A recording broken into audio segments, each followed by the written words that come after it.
Assalamualaikum warahmatullahi wabarakatuh. Perkenalkan, nama saya Wade Erni dan di sini saya akan menjelaskan eh, proyek pilot saya. Di sini ya, saya bakal menjelaskan paper saya yang berjudul prediksi curah hujan berdasarkan parameter atmosfer menggunakan prinsipal komponen analisis dan decision tree regression. Nah, seperti eh,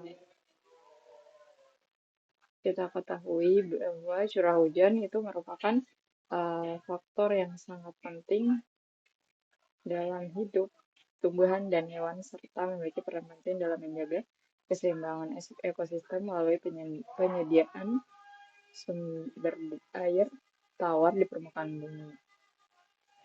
Nah, namun karena karakteristik curah hujan yang cenderung fluktuatif atau berubah-ubah dan sulit diprediksi, seringkali ini memicu terjadinya fenomena cuaca ekstrim, seperti kekeringan yang berkepanjangan maupun banjir yang sangat besar. Nah, kondisi ini menimbulkan banyak dampak yang sangat tidak menguntungkan bagi kehidupan manusia. Maka eh, diperlukan nih suatu sistem yang andal untuk meminimalkan risiko yang terjadi akibat cuaca ekstrim tadi.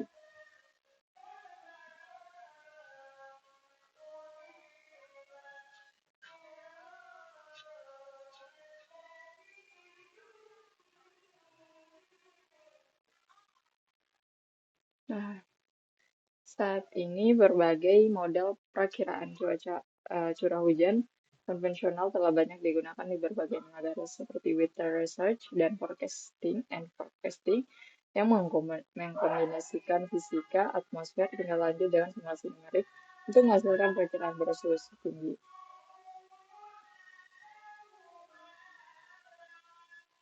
Nah, meskipun model-model ini ada weather research and forecasting, ada terus general forecasting model dan seasonal climate forecasting, terus juga ada global data forecasting model. Nah, meskipun ini sangat andal sekali, namun untuk penerapannya itu dia membutuhkan komputasi yang sangat kompleks gitu. Nah, maka dari itu, dengan segala keterbatasan sumber daya yang kita miliki, maka muncullah model-model yang lebih sederhana dalam dalam proses komputasinya, yaitu machine learning.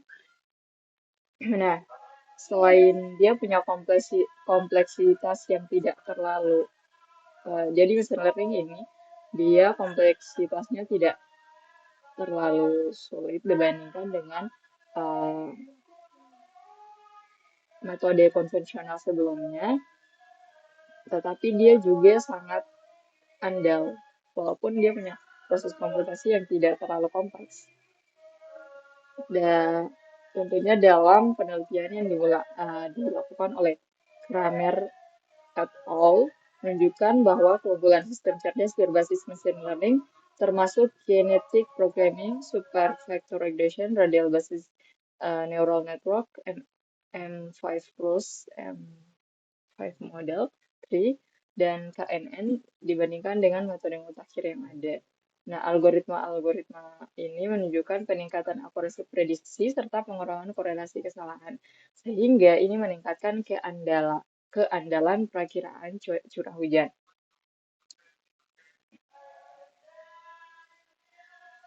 Nah, di sisi lain, pendekatan dinamis dalam prediksi curah hujan melibatkan pembangunan model fisik berbasis sistem persamaan matematis. Model ini mensimulasikan interaksi kompleks antara faktor atmosfer, oseanik, dan lingkungan untuk memprediksi perubahan dalam sistem iklim global berdasarkan kondisi awal atmosfer. Nah, integrasi teknik machine learning ini dan metode seleksi fitur dalam hal ini kita menggunakan PCA Dalam pendekatan ini semakin menyempurnakan kemampuan prediksi serta meningkatkan akurasi perakiraan curah hujan.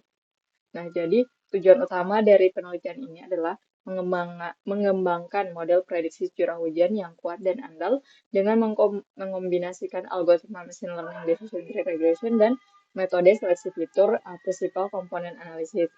Nah, tujuan akhirnya adalah nanti uh, model ini dapat menjadi model yang adil dalam memprediksi curah hujan. Nah, untuk metode penelitian yang digunakan sendiri, ini kita sebagaimana saya telah sebutkan di atas bahwa saya akan menggunakan principal component analysis dan decision tree regression.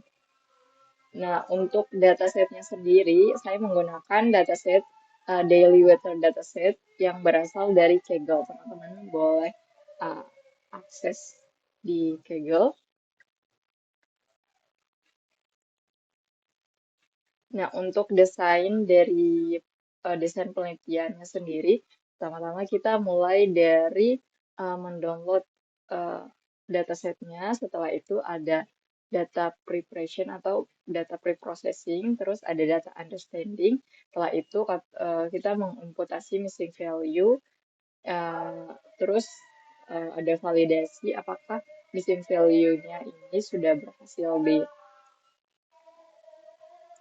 teratasi atau sudah terisi atau belum. Nah, setelah itu kita masuk di selanjutnya ada feature selection. Feature selection ini memisahkan fitur, memisahkan variabel X dan variabel Y. Mana sebab, mana akibat, mana target, dan mana fitur. Nah, itu kita men-split data latih dan data testnya. Kita memisahkan, membagi 80 banding 20, 80%-nya data terlatih dan 20%-nya data tes. Setelah itu, kita melakukan standarisasi data. Nah, standarisasi data di sini berfungsi sebagai untuk mengurangi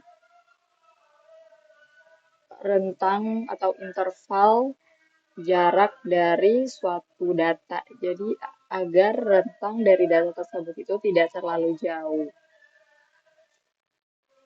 Agar datanya lebih seimbang dan mudah dikomputasi. Terus setelah itu kita bakalan untuk PCA sendiri ini bagian data latih saja. Jadi data latihnya itu bakalan di komputasikan di jadi fitur dari data latih ini bakalan apa? Disederhanakan lah, bakalan direduksi agar lebih sederhana. Setelah itu kita menggunakan model decision tree regression. Nah, setelah itu ada evaluasi performa model untuk mengukur keandalan data dari model yang sudah kita buat. Itu selesai deh. Nah, ini kurang lebih fitur-fitur yang ada dalam datasetnya. Ada suhu udara, terus ada pagi hari dan siang hari, terus kelembapan relatif, terus juga ada kelembapan juga, ada kecepatan angin, terus ada rata-rata angin pada pukul 9. Setelah itu ada kecepatan angin maksimum pada pagi hari, tekanan udara atmosfer, terus ada tekanan udara. Terus ini kumulasi curah hujan harian yang terjadi selama 1 hari. Jadi ini katong bakalan ya ini rain accumulation ini dia bakalan jadi targetnya yaitu yang bakalan kita prediksi. Katong memprediksi dalam 1 hari itu berapa curah hujan yang akan turun gitu. Nah, kita masuk di data preparation dan data understanding. Nah, pada awalnya kita Terus tahap penelitian dan data processing, data understanding. Nomor tujuan untuk memahami struktur, kualitas, dan karakteristik dataset. Pada tahap ini kita melakukan analisis deskriptif untuk mengidentifikasi tipe data, tentang nilai, distribusi data, serta potensi anomali atau outlier. Nah,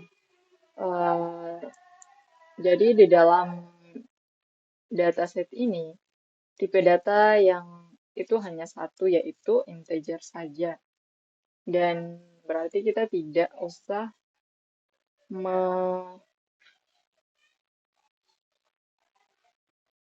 kita tidak usah, kalau misalkan dia hanya mempunyai satu data saja, berarti kita tidak usah memisahkan datanya atau mengubah datanya lagi. Nah, setelah itu juga kita melakukan proses pemeriksaan terhadap nilai yang hilang atau missing value yang terdapat dalam dataset. Nah, pada saat proses ini, kita menemukan bahwa ternyata ada nilai yang hilang itu sebanyak 31. Seperti yang teman-teman lihat pada gambar 2.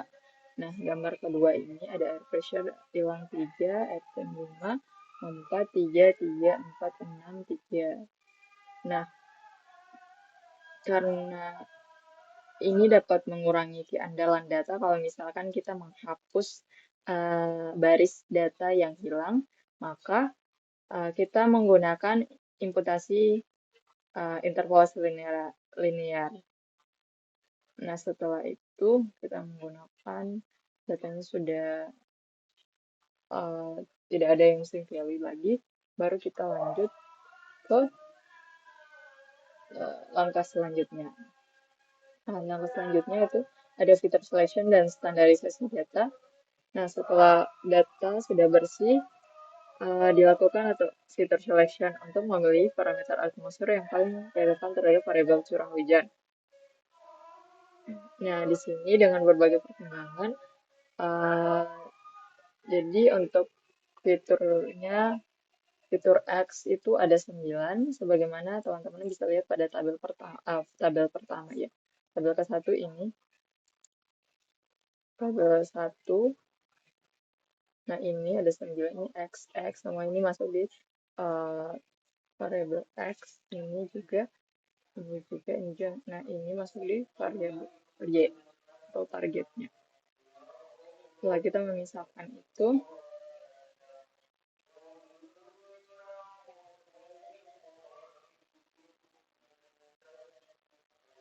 nah, setelah itu kita bakalan nge-split datanya menjadi data latih dan data uji. Setelah melakukan pembagian, kita melakukan standarisasi data agar setiap fitur itu memiliki skala yang seragam, sehingga proses pembelajaran modern menjadi stabil dan tidak dipengaruhi oleh perbedaan bintang nilai antar variabel. Setelah itu kita masuk di principal component analysis, menggunakan principal component analysis. Nah, jadi principal component analysis ini untuk reduksi dimensi atau reduksi fitur. Jadi dari yang tadi karena ada pada variabel X itu ada 9 fitur, maka kita menyederhanakannya saja menjadi 4 komponen atau 4 fitur. Nah, di sini kenapa saya menggunakan PCA 4 komponen atau 4 komponennya atau dari 9 fitur saya mereduksinya menjadi 4 fitur atau 4 komponen. Nah, ini dikarenakan karena ketika saya ngecek dia punya R squared atau variasi datanya itu pada ketika kita menggunakan 4 komponen dia punya presentasinya adalah 0, dia punya 0,70% lah. Jadi dia dapat dari 4 komponen itu dia dapat merepresentasikan 70% dari variasi data yang sebenarnya gitu. Nah, ini berarti sangat mendekati dengan data variasi data yang ada pada dataset aslinya. Nah, makanya saya memilih 4 komponen. Nah, setelah itu kita bakalan setelah kita sederhanakan atau kita prediksi dimensinya menjadi 4 komponen. Setelah itu kita masuk ke tahap pemodelan. Nah, ini menggunakan algoritma decision tree regression. Nah, algoritma ini sendiri dipilih karena kemampuannya dalam menangkap hubungan non-linear antara parameter atmosfer dan curah hujan. Dan serta sifatnya yang mudah diinterpretasikan melalui struktur pohon keputusan.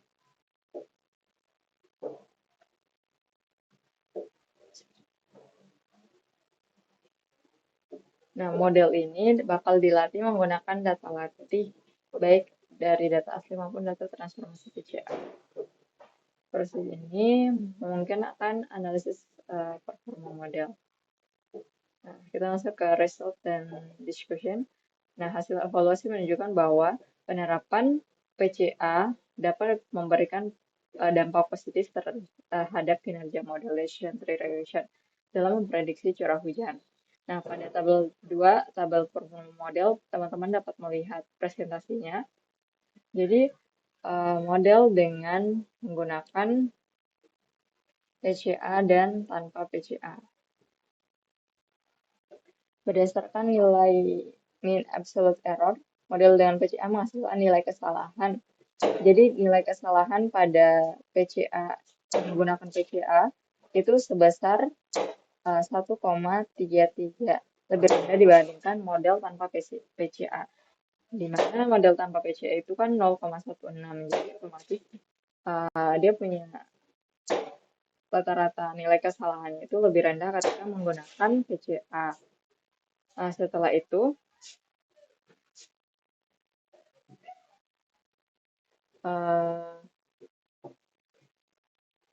nah, hal ini menunjukkan bahwa secara umum prediksi curah hujan yang dihasilkan model dengan PCA itu lebih mendekati nilai aktual atau nilai sebenarnya.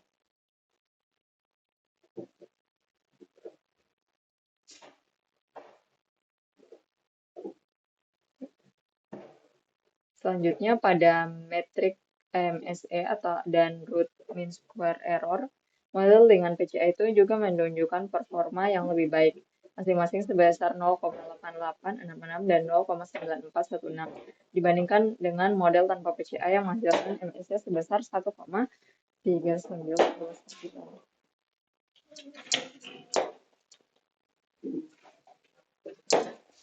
Jam sekarang jam berapa?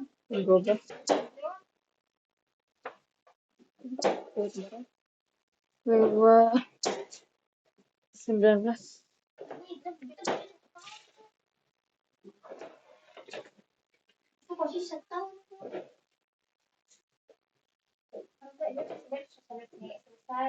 Nah, nilai MSI dan MRSI yang lebih rendah menandakan bahwa kesalahan prediksi ekstrim dapat ditekan dengan lebih baik ketika PCA-nya diterapkan.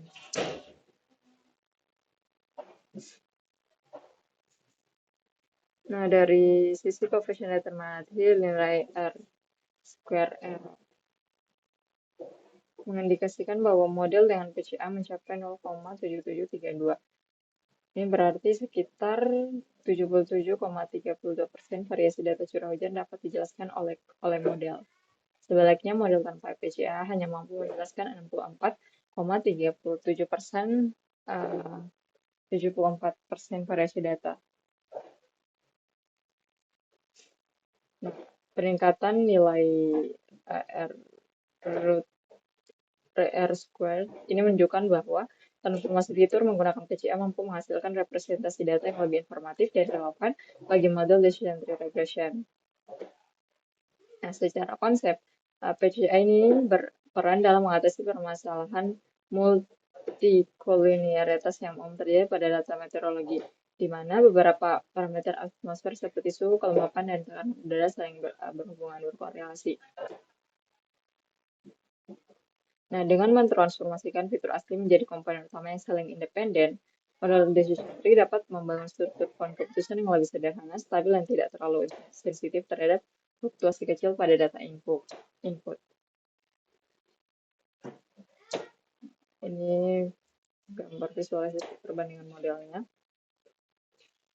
Visual sheet perbandingan kurva modul gambar 4 semakin menegaskan bahwa modul dengan PCA secara konsisten unggul pada seluruh metrik evaluasi yang digunakan. Temuan ini sejalan dengan penelitian sebelumnya menunjukkan bahwa kombinasi teknik reduksi dimensi pada algoritma machine learning itu berbasis pohon keputusan mampu meningkatkan akurasi prediksi pada data cuaca yang kompleks dan berdimensi tinggi. Nah, dengan demikian, hasil penelitian ini membuktikan bahwa integrasi PCA dan Bayesian tree regression merupakan pendekatan yang efektif untuk prediksi curah hujan berbasis parameter atmosfer. Model yang dihasilkan ini tidak hanya memiliki tingkat kesalahan yang lebih rendah, tetapi juga mampu menangkap pola hubungan nonlinear antara variabel dengan lebih baik dibandingkan model tanpa reduksi dimensi. Jadi kesimpulannya bahwa penelitian ini berhasil mengembangkan model prediksi curah hujan yang berbasis machine learning dengan mengkombinasikan prinsip komponen analisis dari Bayesian regression berdasarkan hasil evaluasi. Nah, ternyata penerapan PCA dengan 4 komponen ini terbukti bahwa mampu meningkatkan kinerja model secara signifikan karena dia dapat lebih baik merepresentasikan sebaran variasi data pada dataset dibandingkan dengan tanpa menggunakan PCA gitu.